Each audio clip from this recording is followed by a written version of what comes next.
तो लीजिए,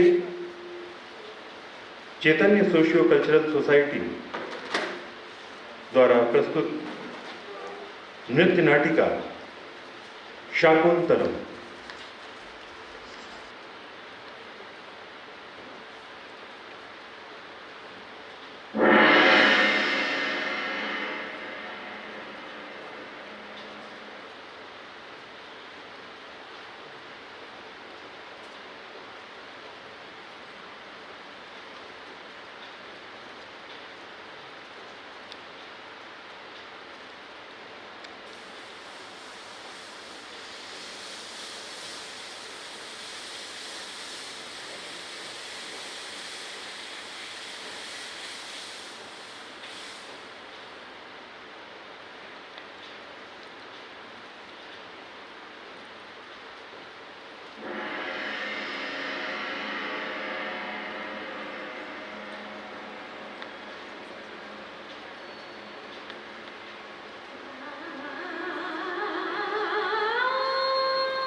वहति विधुत विद्या चाहोतो ये त्रिकाल विभक्त श्रुति विषय गुणया स्थिता व्याप्य विश्वम् या महु सर्वबीज प्रकृतिरिति मया प्राणिन् प्राणवन्त प्रत्यक्षाभि प्रसन्नस्तनूभिर्वतु वस्ताभिरिष्टाभिरीश।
पधारिए देवर्षि। आप तो तीनों लोकों में घूमते रहते हैं, कहिए क्या समाचार है? सब मंगल तो है? हे इंद्रदेव, विश्वामित्र एक नई सृष्टि की रचना के लिए घोर तपस्या कर रहे हैं। देवर्षि, क्या ये संभव है? हाँ देवराज, विश्वामित्र नई वनस्पतियों के निर्माण में भी समर्थ हो चुके हैं। यदि विश्वामित्र नई सृष्टि की रचना में सफल हो गए तो? देवर्षि, क्या ये सत्य है? हाँ देवराज, ये सत्य है। नारायण नारायण नारायण नारायण।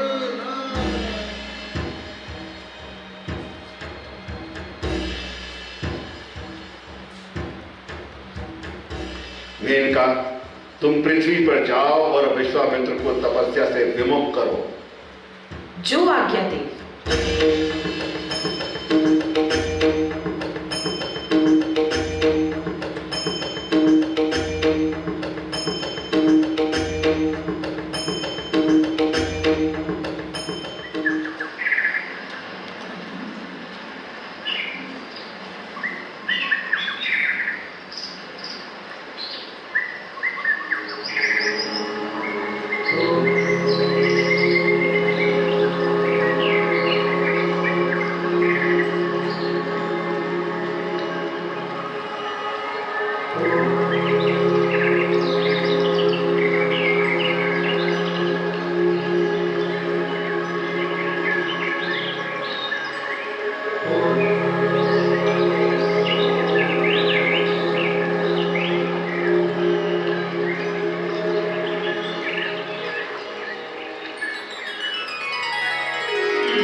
सुंदरी, तुम कौन हो और इस घने वन में निवास करने का कारण क्या है? स्वामी, इस जगत में मेरा कोई नहीं है। आपको यहाँ जंगल में तपस्या करते हुए देखा तो आप जैसे तपस्वी की सेवा से पुण्य लाभ होगा, यही सोचकर आपकी सेवा करने का अवसर गंवाना उचित नहीं समझा।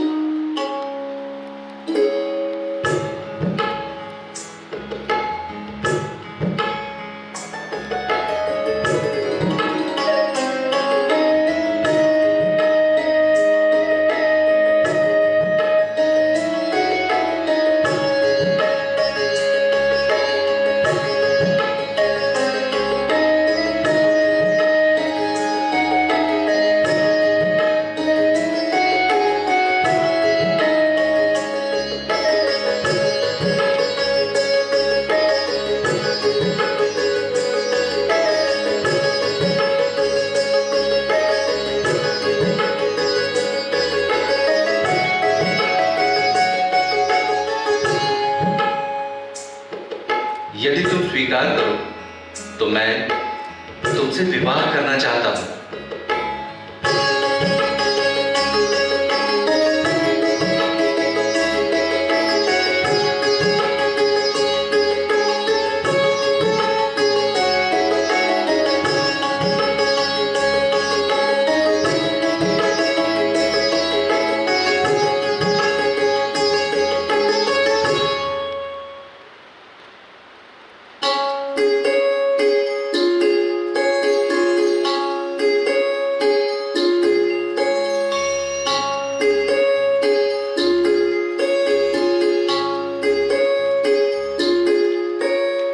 एक ऋषि और एक अप्सरा, इनका मिलन सृष्टि में था रचा।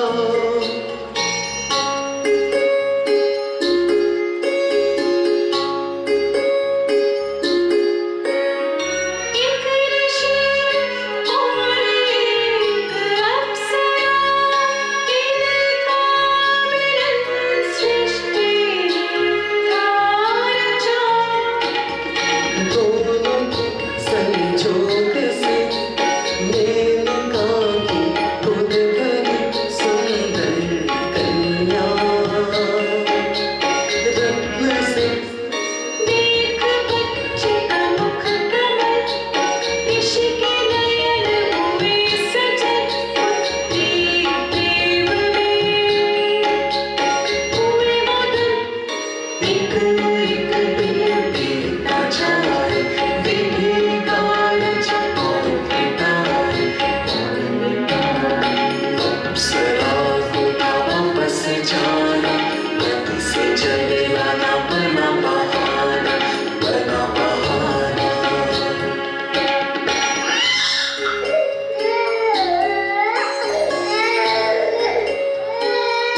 तुम्हारी माँ अभी तक जल लेकर नहीं लौटी, बहुत देर हो गई है।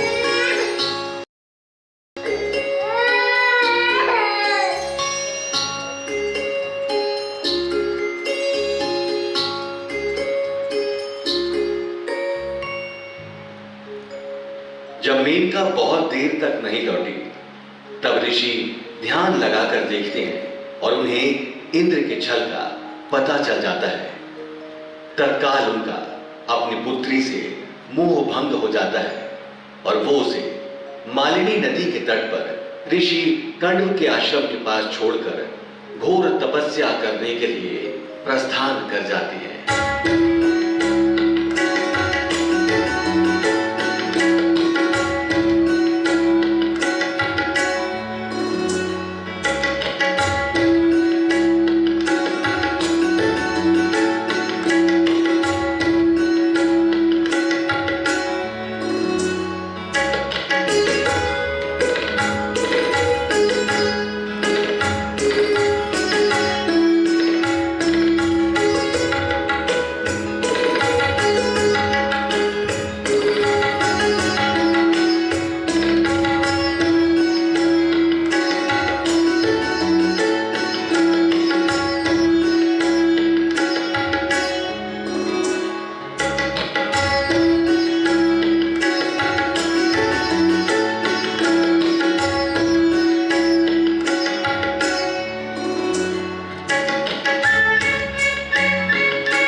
सानुमति, मुझे अपनी पुत्री की बहुत चिंता हो रही है। तुम पृथ्वी लोक पर जाकर मेरी पुत्री का ध्यान रखो। देवी, तुम्हारी मानवीय संतान कितनी सुंदर है। मृत्यु लोक के नर नारी उसके शिशु लावण्य से चमत्कृत हो जाते हैं। सच मानो नारी शरीर में अप्सरा का अंकुर। विश्वामित्र तुम्हारे शिशु को ऋषि कण्व के आश्रम के पास छोड़कर हिमालय की ओर चले गए हैं। ऋषि कण्व शकुंतला पक्षियों से घिरी हुई तुम्हारी शिशु कन्या को उठाकर आश्रम ले आए और भगिनी गौतमी को सौंप दिया। वे दोनों बालिका पर माता पिता का स्नेह और वात्सल्य लुटाते हैं। माता गौतमी ने उसका नाम शकुंतला रखा है।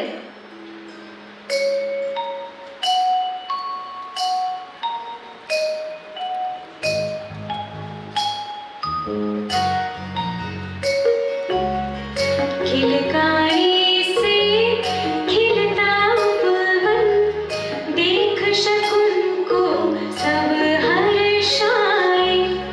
मृगदल उससे लाल लड़ाए, अश्रुबिंद मयूर रिझाए। कोकिला के गीतों से अपने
राजन, तुम पुरु वंश के दीपक हो।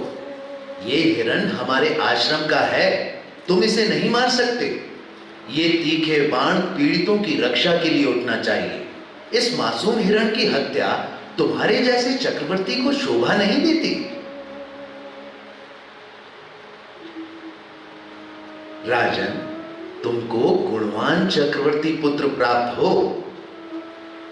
राजन, ऋषि कर्ण के आश्रम में पधारकर हमारा आतिथ्य स्वीकार करें। शकुंतला जिसकी अधिष्ठात्री देवी की तरह है, वही आश्रम की देखभाल करती है।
अनुसुईया, प्रियवदा, बचाओ ना मुझे इस दुष्ट भवरे से।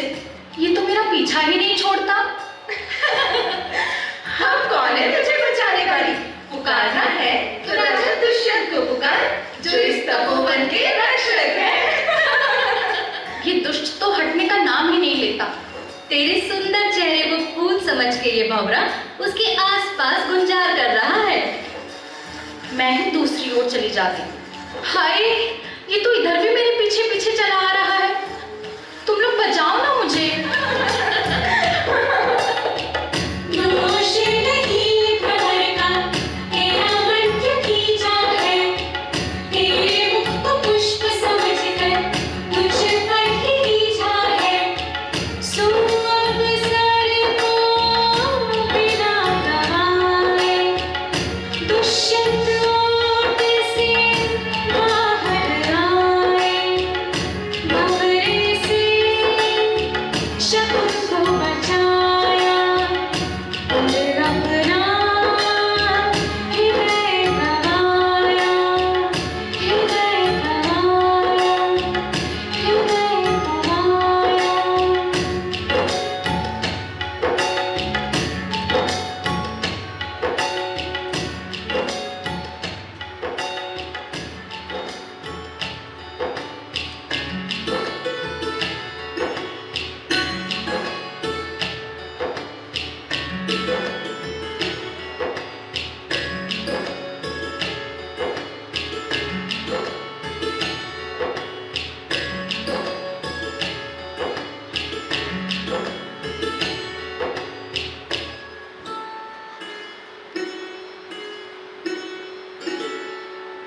आर्य कौन सा राष्ट्रीय वंश है जिसकी आपसे शोभा है? मैं एक वेदविद ब्राह्मण हूँ। राजा पौरव ने मुझे अपने नगर में धर्माधिकार के कार्य में नियुक्त कर रखा है। हम भी आपकी सखी के विषय में कुछ पूछना चाहते हैं। महर्षि कण्व तो जन्म से ब्रह्मचारी है ना, तो फिर शकुंतला उनकी बेटी कैसे है? वे राष्ट्रीय कौशिक और ऐसा रूप अप्सरा की संतान का ही हो सकता है। हमें ये पूछना है कि ऋषि शकुंतला के विवाह के संबंध में क्या सोचते हैं? ऋषि का निश्चय यही है कि एक अनुकूल वर मिलने पर वो शकुंतला का कन्यादान कर देंगे।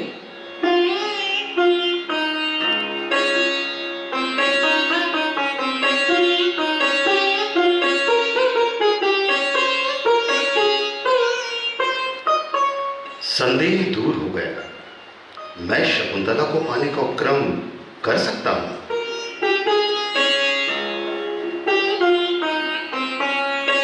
सुनो तपस्वियों, सुनो, जीवों की रक्षा के लिए तैयार हो जाओ। शिकार करता हुआ राजा दुष्यंत यहाँ पास तक आ पहुंचा है।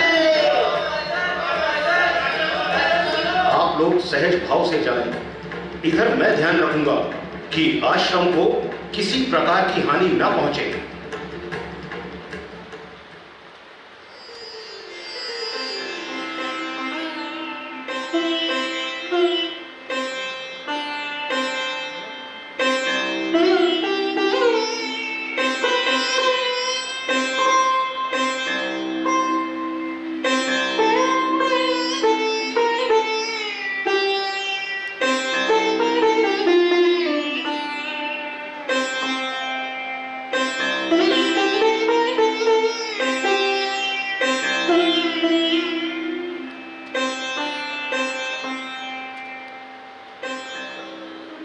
आशा है कि शकुंतला को लताकुंज के समीप होना चाहिए, क्योंकि वो उसका प्रिय स्थान है।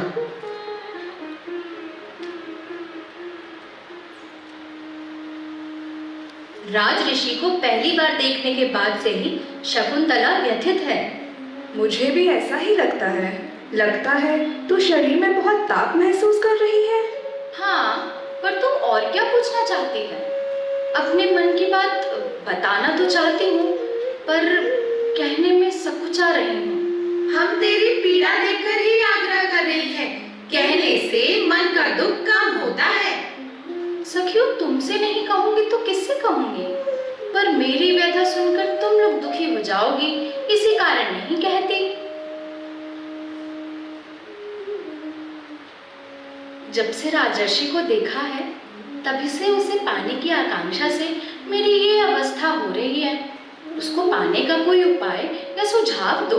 हमने राजर्षि की आंखों में तेरे लिए यही प्रेम का भाव देखा है, और क्योंकि वो गुणवान और उचित वर है, अतः ऋषि को भी विवाह में आपत्ति नहीं होगी।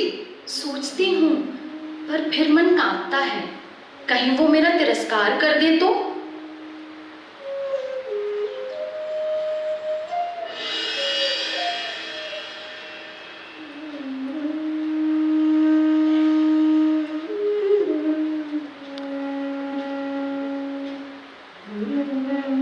तेरे मन की बात मैं नहीं जानती निष्ठुर, किंतु मेरे मन को रात दिन प्रेम की ज्वाला बुरी तरह तपाती है। मेरे हर मनोरथ की पूर्ति अब केवल तेरे हाथ में है। तेरे मन की बात मैं नहीं जानती निष्ठुर।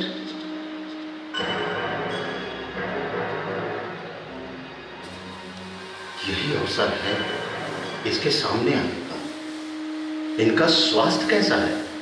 अब आप आ गए हैं तो शकुंतला ठीक हो जाएगी। अरे, ये तो सचमुच चली गई। भाग्य ने हमें मिलन का अवसर दिया है। यह स्पर्श शिव के क्रोध के ज्वाला से जले काम वृक्ष का। क्या ये नन्हा सा अंकुर है जिसे अमृत की वर्षा से देव ने फिर से उगा दिया है। यह स्पर्श आर्यपुत्र, लगता है आर्या गौतमी आ रही है। आप यहाँ पेड़ के पीछे छुप जाएं। हाँ, यही ठीक रहेगा। क्या हुआ बेटी?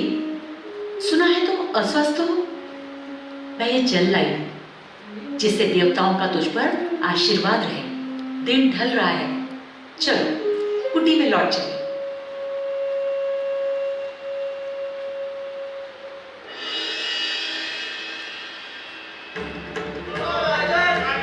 राजन, संध्याकालीन यज्ञ आरंभ होते ही राक्षसों ने यज्ञ वेदी को चारों ओर से घेर लिया है। डरो नहीं तपस्वियों, मैं आ रहा हूं।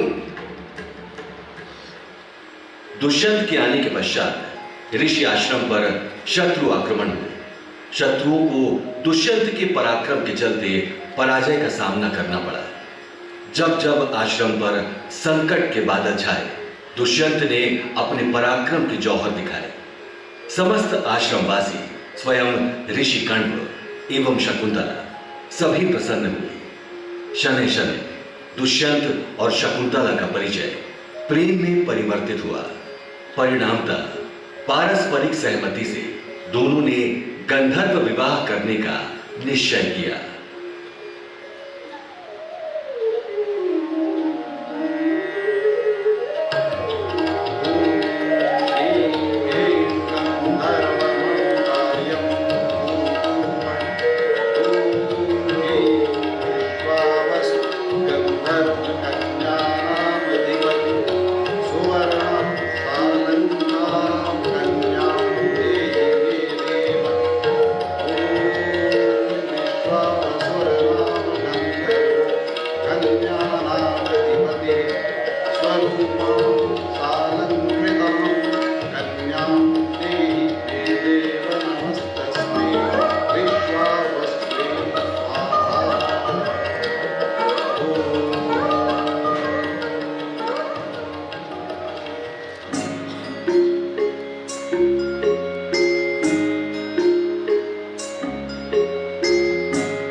विवाह के कुछ दिन बाद ही दुष्यंत को अपने कर्तव्य पथ का भान हुआ।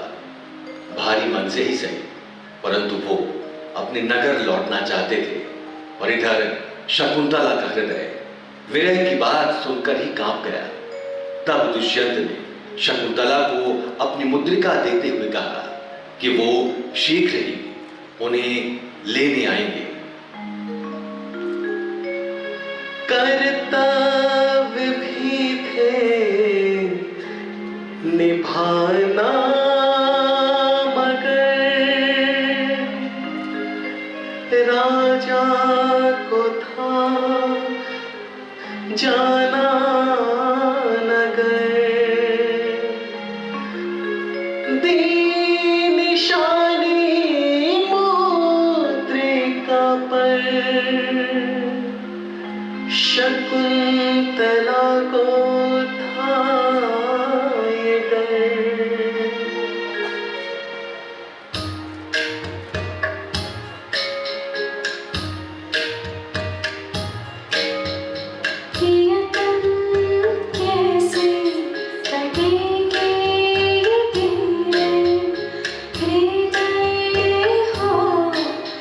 जहाँ बेचैन बोले नैना में भर के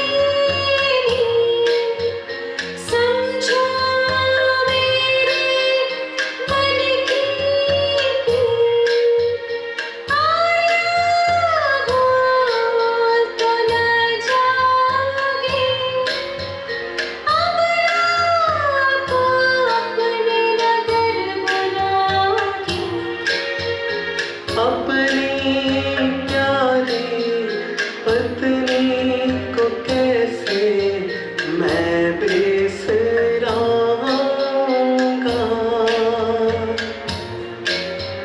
विश्वास रखो प्रिय मेरा शीघ्र ही लेने आऊंगा, शीघ्र ही लेने आऊंगा, शीघ्र ही लेने आऊंगा।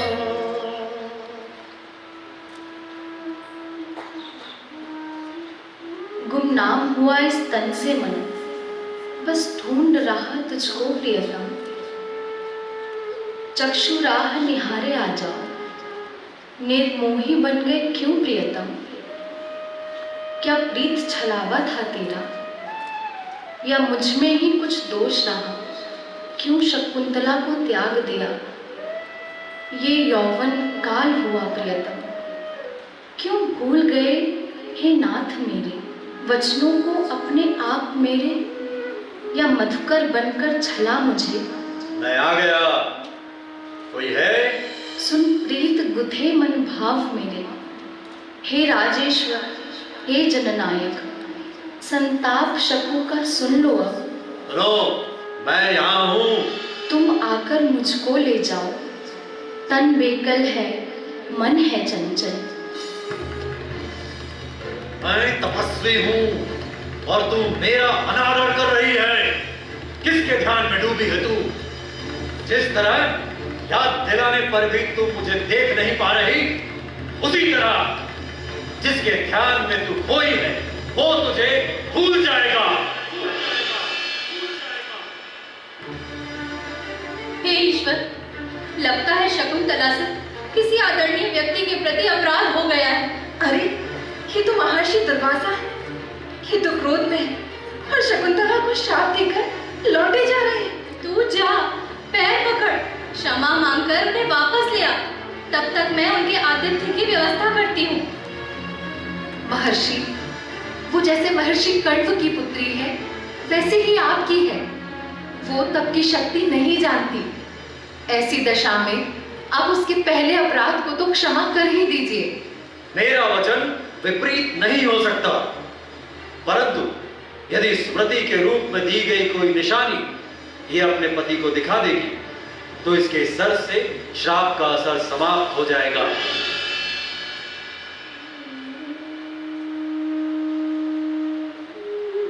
राजा ने स्वयं ही अपने नाम की अंगूठी निशाने के रूप में शकुंतला को दी थी, इसीलिए श्राप उतरने की आशा तो है। इसको अपना ही होश नहीं है, अतिथि पर ध्यान कैसे जाएगा।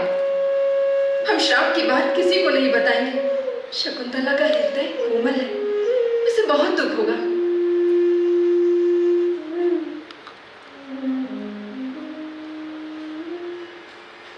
हे ब्राह्मण, आपकी पुत्री शकुंतला दुष्यंत द्वारा स्थापित वीर्य को उसी प्रकार अपने अंदर धारण किए हुए है जैसे शमी वृक्ष के अंदर अग्नि छुपी रहती है, अर्थात वो गर्भवती है। इसका गर्भ पृथ्वी के लिए कल्याणकारी है। इससे उत्पन्न पुत्र पृथ्वी का कल्याण करने वाला होगा। मैं आज ही तुझे ऋषियों के संरक्षण में तेरे पति के पास भेज दूंगा। ये मेरा भाग्य है कि तू इतने वर्षों मेरे पास थी। मैं आप सबकी वंदना करती हूँ। जा बेटी, पति को मान और सुख दे तथा सब प्रकार से सम्मान और प्रतिष्ठा की अधिकारिणी बन।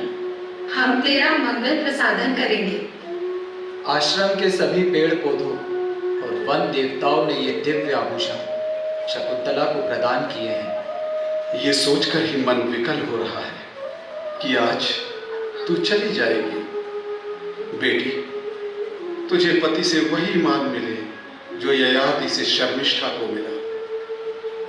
तुझे शर्मिष्ठा की तरह ही पुरु जैसा चक्रवर्ती पुत्र प्राप्त हो। बेटी, यह आशीर्वाद नहीं, पिता का वरदान है। ये आग अभी अभी जलाई गई है। बेटी, तू इसकी प्रदक्षिणा कर ले। यज्ञ ज्वालाएं तुझे पवित्र करें, सभी पापों, सभी क्लेशों को शांत कर दे। अब प्रस्थान करो बेटी। बेटी, वन देवताओं का तुझ पर बांधवों जैसा स्नेह है।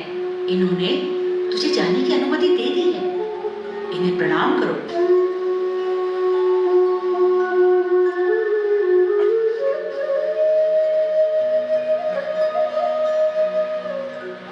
प्रियंवदा, आर्यपुत्र से मिलने की प्रसन्नता तो है, परंतु तुम सबको छोड़ के जाने का इतना दुख हो रहा है कि पैर आगे ही नहीं बढ़ रहे हैं। तू यहाँ नहीं रहेगी, इस बात से ही सभी की क्या अवस्था हो रही है। हिरनी घास नहीं खा रही, मोरनी के पैर नाचने से रुक गए हैं, वनस्पतियां सूख रही हैं। तुम सबको छोड़कर जा रही हो। देख शकुंतला, यदि राजा तुझे ना पहचान पाए तो ये अंगूठी उन्हें दिखा देना, इस पर उनका नाम अंकित है।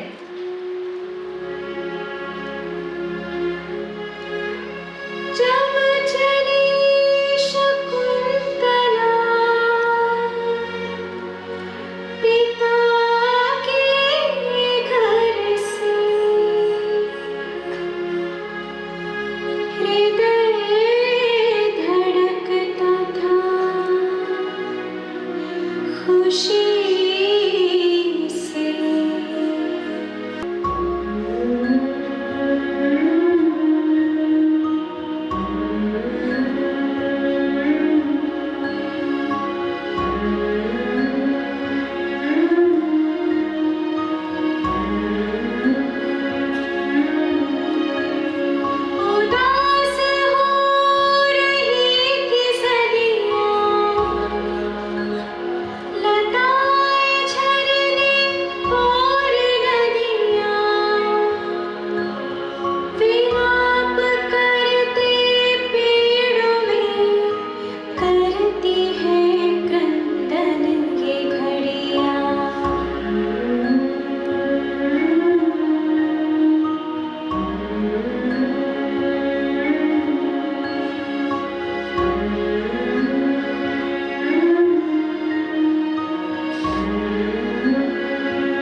आप सबका अभिवादन करता हूँ।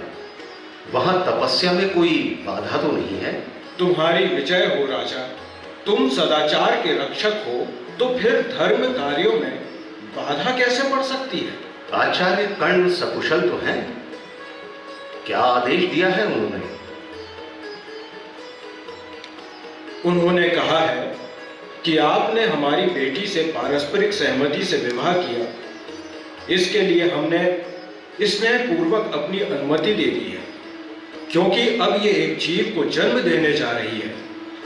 इसलिए धर्माचरण के लिए आप इसे अपने पास रखें। जाने अब आर्यपुत्र क्या उत्तर देंगे? अरे, ये आप लोगों ने कैसी कहानी शुरू कर दी? ओह, कैसे अपमानजनक और तिरस्कारपूर्ण शब्द हैं ये। क्या कहा? आपने कहानी शुरू कर दी? आप समझते हैं कि लोक व्यवहार की बातें केवल आप ही जानते हैं। विवाहित नारी बहुत दिनों तक अपने पिता के घर रहती है तो उसके विषय में तरह तरह की बातें होने लगती हैं। आप कहना चाहते हैं कि मैं इस तपस्विनी से विवाह कर चुका हूं? ले मन, तेरी आशंका तेरे सामने है। राजन, धर्म मार्ग से डिग जाना आपके लिए उचित नहीं है। पर ऐसा आप किस आधार पर कह रहे हैं?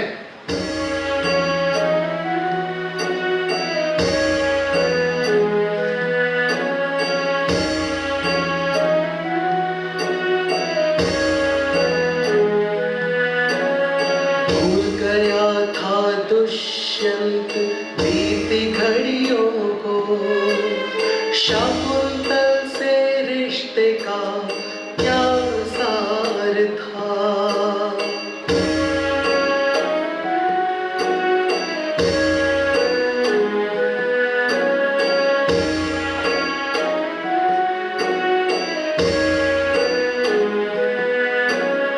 भूल गया था दुष्यंत बीती घड़ियों को, शकुंतल से रिश्ते का क्या सार था। किया तिरस्कार याद दिलाने पर उसने कि उनके बीच विवाह का आधार था।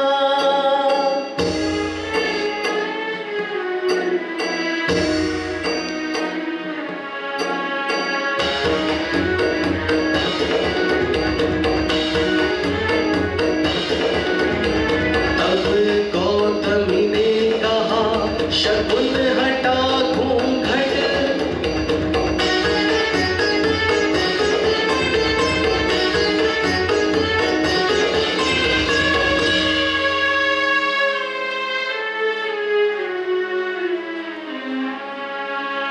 अब शाकुंतल थी लज्जित दरबार था, बसा उसके गर्भ में एक संसार था, एक संसार था, एक संसार था।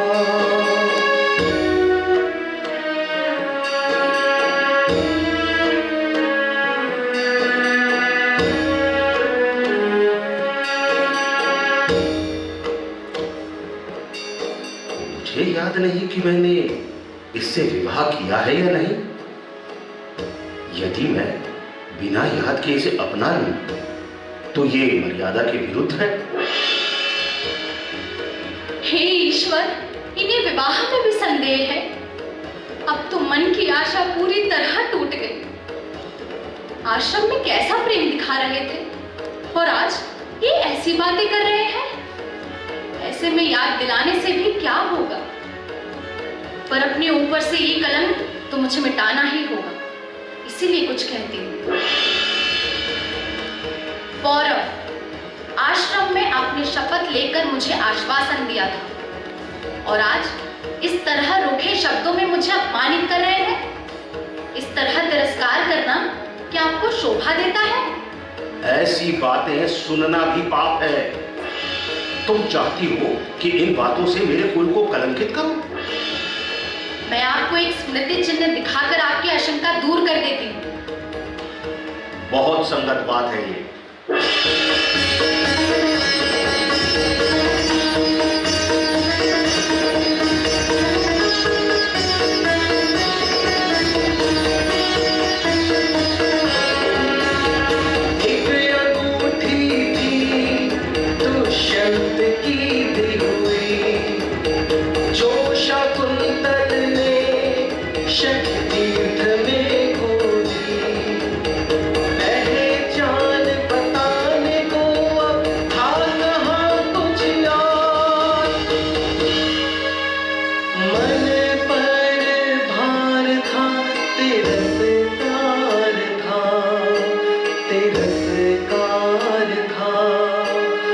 तिरस्कार था।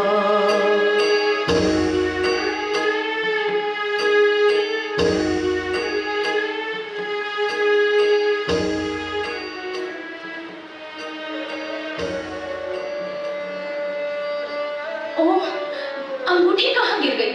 लगता है शची तीर्थ में जल की वंदना करते समय तेरी उंगली से गिर गई है। इसी को स्त्रियों की सूझबूझ कहा जाता है।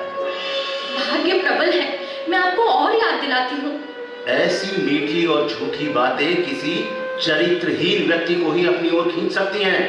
देखिए, आपको ऐसी बातें नहीं करनी चाहिए। तपोवन में पली ये लड़की छल कपट बिल्कुल नहीं जानती। देखो तपस्विनी, दुष्यंत के चरित्र को सब लोग जानते हैं। धर्म क्या है और उसका पालन कैसे होता है, उसके ज्ञाता और नियंता तो आप ही लोग हैं।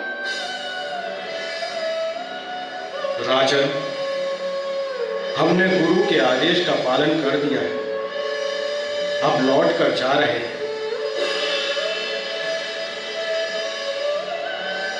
यह तुम्हारी पत्नी है, इसे रखो या छोड़ो, यह तुम्हारी इच्छा पर है। चलो गौतमी।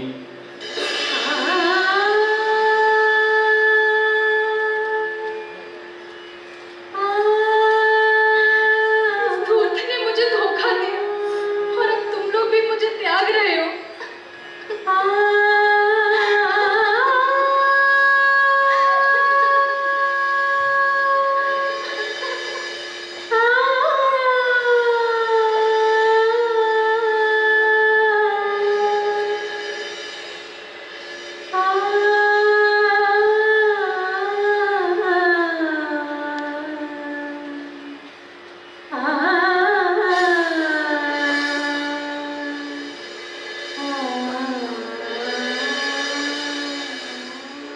शकुंतला रोती हुई हमारे पीछे आ रही है। पति ने तो उसका तिरस्कार कर दिया। अब ये बेचारी यहाँ क्या करेगी? तू ये जान ले शकुंतला, यदि राजा की बात सच है तो तेरे जैसी कुल कलंकनी का क्या होगा ये हम नहीं जानते। अब तुझे यहीं रुकना होगा, हम लोग जा रहे हैं।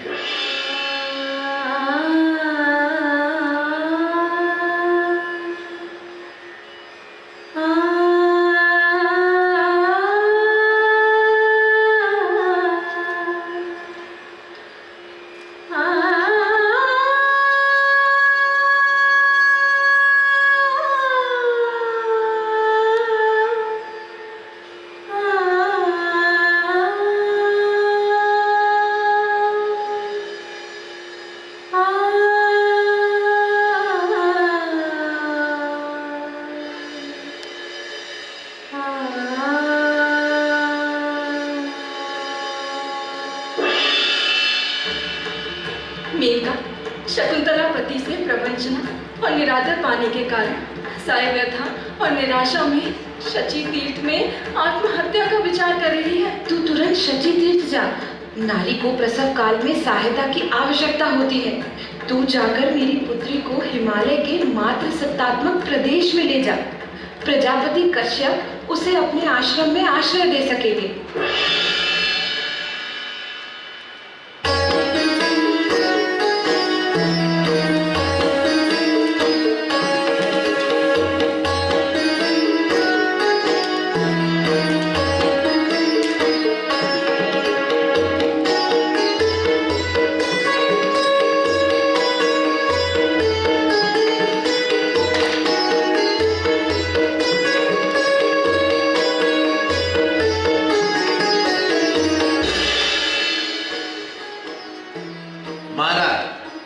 मछुआरा बाजार में राज्य नियुक्त सोने की अंगूठी बेचने का प्रयास कर रहा था, इसीलिए हमने इसे गिरफ्तार किया है।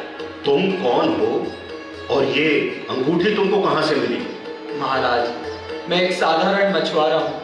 कल शाम को शची तीर्थ के पास मेरे जाल में एक बड़ी मछली फंस गई। उसी मछली के पेट से मुझे ये अंगूठी प्राप्त हुई है। मैं साधारण मछुआरा हूँ, राज चिन्ह को नहीं पहचान सका, इसलिए स्वर्णकार को बेचने का प्रयास किया और सैनिकों ने मुझे पकड़ लिया। तुमने चोरी नहीं की मुझे तुम्हारे कथन पर विश्वास है। कुछ वर्ष पूर्व हमने ही ये अंगूठी वरुण देवता के लिए संकल्प के लिए नदी में डाल दी थी। तुमको बिना अपराध के ही इतना कष्ट उठाना पड़ा। इसके लिए शासन व्यवस्था दोषी है। इसे स्वर्ण मुद्राएं देकर विदा किया।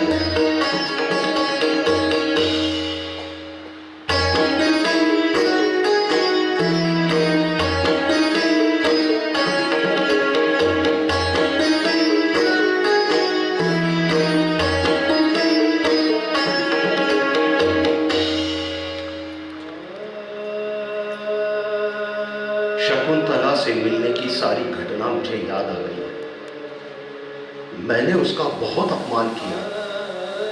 मेरे तिरस्कार कर देने से उसके मन को कितना धक्का लगा होगा और तब से उसकी क्या दशा हो गई।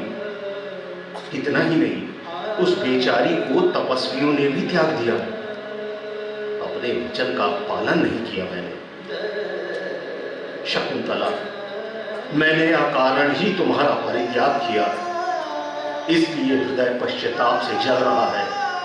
तुम मुझ पर दया करो और एक बार फिर मुझे अवसर दो कि मैं तुमसे मिल सकूं, क्षमा मांग सकूं। कितने दुख की बात है, संतान के न रहने से वंश आगे नहीं बढ़ता। मेरे बाद पुरु वंश की सारी समृद्धि भी नाश हो जाएगी। धिक्कार है मुझे, जिसने घर आए मंगल का स्वयं तिरस्कार किया है।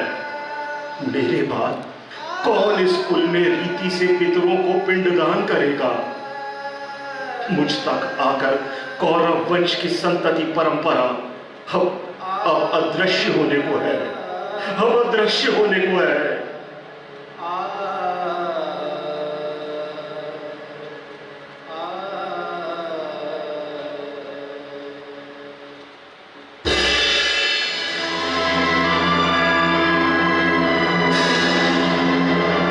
दुष्यंत पश्चाताप की आग में जल रहा है।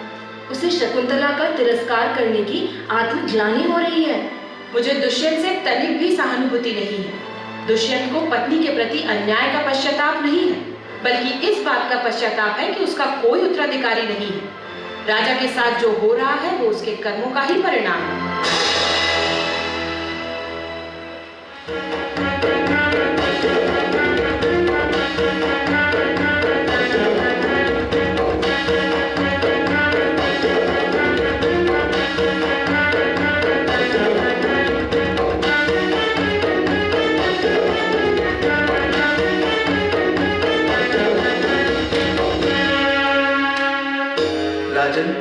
असुर देवलोक की सीमाओं में प्रवेश कर देवलोक वासियों को परेशान कर रहे हैं। देवराज इंद्र की सहायता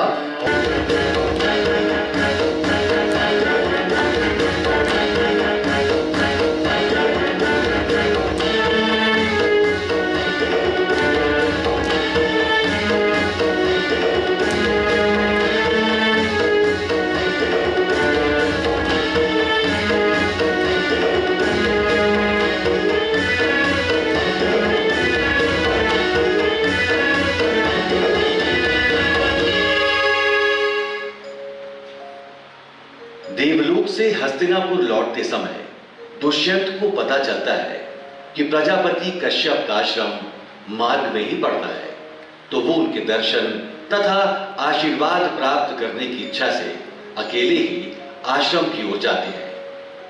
दुष्यंत जैसे ही आश्रम में प्रवेश करते हैं तो देखते हैं कि आश्रम में बहुत सारी कुटिया हैं। वो असमंजस में पड़ जाते हैं कि वो किस कुटिया की ओर प्रस्थान करें, किस कुटिया में प्रवेश करें। और इतने में उन्हें एक नारी स्वर सुनाई देता है। ना ना ना ना ना वत्स, ऐसा ना कर, ऐसा नहीं करते। तू बड़ा नटखट हो गया है। मुझे छोड़ो, मैं छोटा सिंह लूंगा।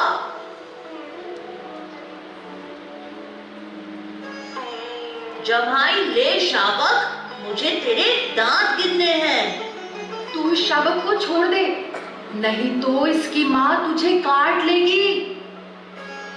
अनायास ही बालक के लिए पराया होते हुए भी आत्मीयता और लगाव क्यों हो रहा है मुझे? भद्र, आप यहाँ आकर इस शावक को छुड़ाने में हमारी सहायता करें। ऋषि कुमार, शावक को कष्ट देना आपके आचरण के अनुकूल नहीं है। भद्र, ये ऋषि कुमार नहीं है, ये क्षत्रिय है। किस वंश का बालक है ये? ये पुरु वंश से है। पुरु वंश का? यहाँ तपोवन में? इतनी दूर हिमालय पर बसे आश्रम में? बालक की माँ का संबंध एक अप्सरा से है, इसीलिए इस आश्रम में इस बच्चे का जन्म हुआ है। बच्चे के पिता का क्या नाम है? ऐसे व्यक्ति का नाम क्या लेना जिसने अपनी धर्मपत्नी को ही त्याग दिया हो। माँ आई है? कहाँ है? कहाँ है? माँ का नाम सुनकर कितना प्रसन्न हो गया है।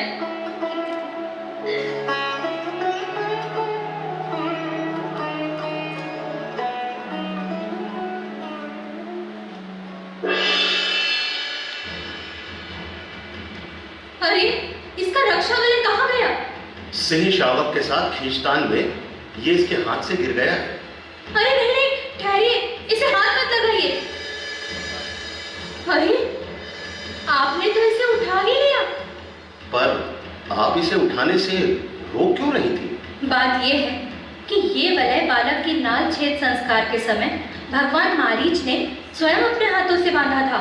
ये यदि भूमि पर गिर पड़े तो बच्चे के माता पिता के अतिरिक्त और कोई इसे उठा नहीं सकता। अगर उठा ले तो ये सांप बनकर उसे डस लेता है। आप लोगों ने पहले कभी ऐसा होते देखा है? हाँ, बहुत बार देखा है।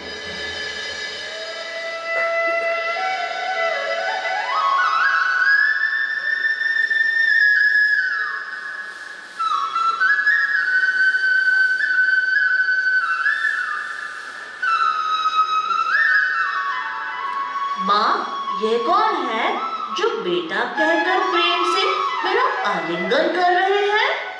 शकुंतला, सौभाग्य है कि मैं आज फिर से तुम्हें अपने सामने देख रहा हूँ। ये कौन है माँ? मुझसे नहीं, अपने भाग्य से पूछ बेटे।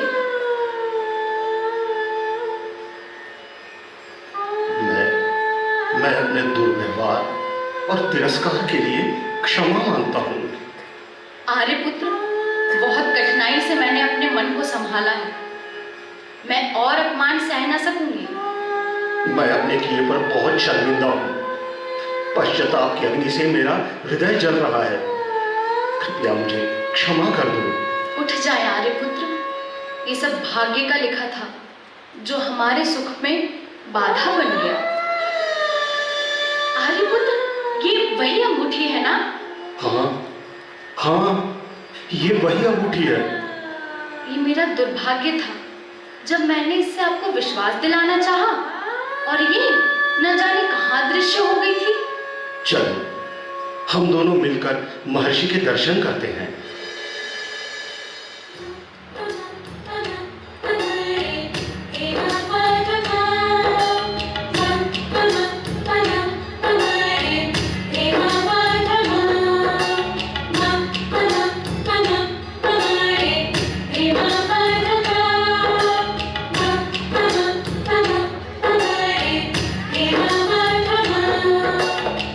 कुछ दिन कैसी रीत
नृत्य नाटिका शाकुंतलम, जिसका निर्देशन किया था डॉक्टर श्रुति कीर्ति बारिक जी ने। प्रस्तुति थी चैतन्य सोशियो कल्चरल सोसाइटी भोपाल की। एक बार जोरदार तालियां सभी कलाकारों के लिए। बहुत ही मनमोहक प्रस्तुति आप सबके समक्ष उन्होंने प्रस्तुत की है। मैं माधव दादा से अनुरोध करता हूं कि सभी कलाकारों का परिचय कराएं। 2 मिनट का समय और आप लोगों का चाहेंगे, सभी कलाकारों का परिचय कराएं।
और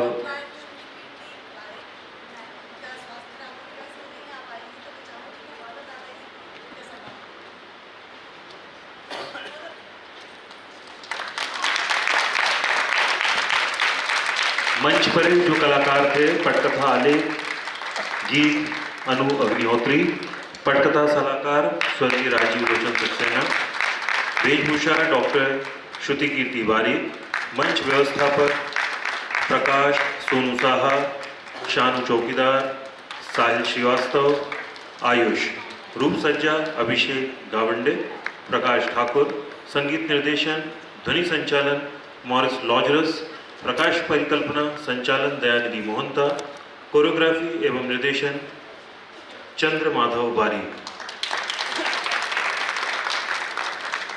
और हम आपको बता दें कि समारोह की कल द्वितीय संध्या को आप नृत्य नाटिका मृत्युंजय कर्ण का रसास्वादन करेंगे, जिसको निर्देशित किया है श्री चंद्र माधव बारिक जी ने। आप सभी अपने परिवार सहित, इष्ट मित्रों सहित सादर आमंत्रित हैं और कल तक के लिए हमें दीजिए आज्ञा। नमस्कार, शुभ रात्रि।